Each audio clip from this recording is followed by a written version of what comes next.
आप सभी को दीपावली के इस पावन पर्व की हार्दिक शुभकामनाएं। ये त्योहार आपके लिए उत्तम स्वास्थ्य और अपार खुशियां लेकर आए। इन्हीं सब कामनाओं के साथ शुरू करते हैं हमारी आज की पोस्ट। एक तरफ जहां सरकार भारत की देसी टेक कंपनियों की एप्स और प्रोडक्ट को प्रमोट कर रही है, जैसे कि जोहो, वहीं दूसरी तरफ अमेरिकी कंपनियां डोनाल्ड ट्रंप की चेतावनी और धमकियों को नजरअंदाज करते हुए भारत में बम्पर खजाना और अपनी सबसे प्रीमियम टेक्नोलॉजी देने को तैयार है। और अब जो खबर आई है वो तो ट्रंप को और ज्यादा परेशान करने वाली है। दरअसल पीएम मोदी ने पिछले दिनों टॉप सीईओ के साथ मीटिंग की थी, जिसमें गूगल ने फाइनल किया है कि वो भारत में वर्ल्ड का one of the largest AI hub बनाने जा रहा है। इतना ही नहीं, इस हब को बनाने में वो कोई 100-200 करोड़ खर्च नहीं करने वाला, बल्कि $15 बिलियन से ज्यादा का इन्वेस्ट किया जाएगा, जो भारतीय रुपए में होते हैं लगभग 1.5 लाख करोड़ रुपए। और ये आंध्र प्रदेश में जो एआई हब बनेगा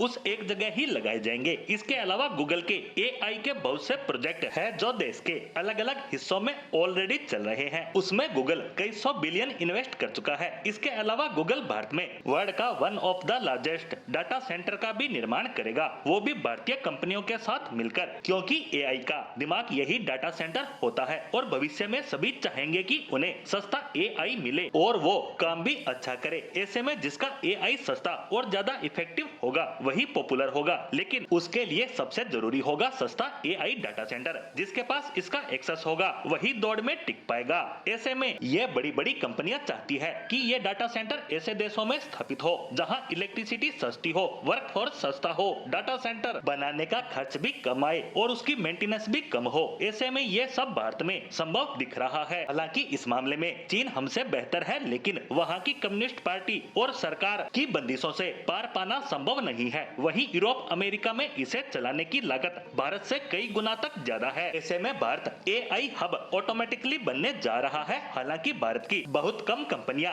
एआई पर काम कर रही है, तो हो सकता है वो इसका फायदा ना उठा पाए, लेकिन फिर भी भारत एआई की सप्लाई चेन को कंट्रोल करने की पोजीशन में आ ही जाएगा। वहीं हम ये भी उम्मीद करते हैं कि भारत के युवा आगे आएंगे और एआई के सेक्टर में कुछ बड़ा करेंगे, ताकि हम भी आर्टिफिशियल इंटेलिजेंस की इस महादौड़ में अपनी हिस्सेदारी सुनिश्चित कर सके। लेकिन यहाँ भी हमारे सामने अनेकों चुनौतियाँ आएंगी। पहली तो बिजली की जरूरत, जो एआई सेक्टर को बहुत ज्यादा होती है और वो भी सस्ती दर पर। ऐसे में हमें न्यूक्लियर पावर चाहिए होगी, क्योंकि वही निर्बाध लंबे समय तक और सस्ती बिजली दे सकता है। वहीं दूसरा है इन्वेस्टमेंट। अभी तो ये कंपनियां शुरुआती इन्वेस्टमेंट कर रही है, लेकिन भविष्य में ट्रंप जैसे राष्ट्रपति इसमें अपनी टांग फंसा सकते हैं। वो इन कंपनियों को धमका सकते हैं या इन्हें भविष्य में अपनी जरूरत के हिसाब से और ज्यादा इन्वेस्ट करने को मना कर सकते हैं या इन पर कार्यवाही कर सकते हैं, ताकि ये भविष्य में भारत में और ज्यादा इन्वेस्ट ना करे या फिर अपना बोरिया बिस्तर भारत से समेट ले। लेकिन ये चिंता तो आने वाले समय पर निर्भर करती है, परंतु वर्तमान में तो सब कुछ हमारे अनुसार ही होता नजर आ रहा है।